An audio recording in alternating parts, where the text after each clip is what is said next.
안녕하세요. 휴안호 노원점 김호 원장입니다.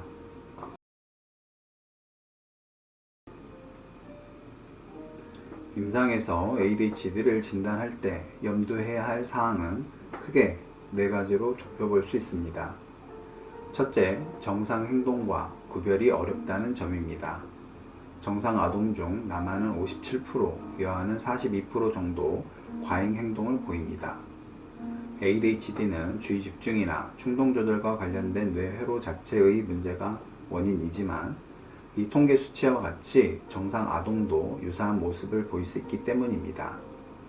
또한 나이가 어리고 저학년일수록 1년 단위의 학년제에선 같은 학년이라고 하더라도 생일의 차이에 따라서 발달력의 차이가 클 수 있다는 점도 생각해야 합니다. 둘째, 상황에 따라서 증상이 일관성이 없습니다.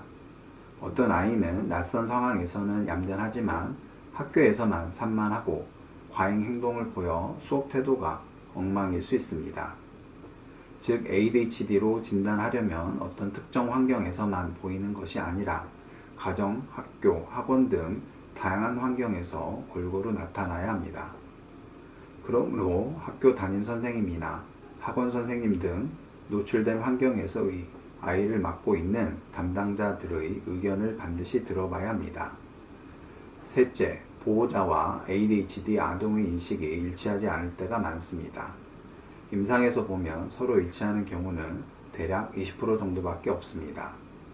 특히 사춘기 청소년일 경우는 거의 대부분 스스로는 문제가 없다고 생각해서 부모와의 인식차가 매우 커집니다.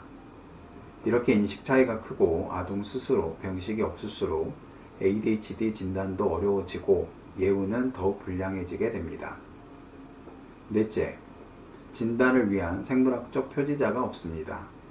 물론 다른 정신과적 질환들도 마찬가지지만 ADHD는 절대적인 기준보다는 결국 아이가 보여주는 임상 양상과 보호자, 선생님, 학교 친구들 등 주변에 관계된 사람들과의 상호관계 및 인식을 많이 참고해서 진단하게 됩니다. 이상으로 도움되셨길 바랍니다. 감사합니다.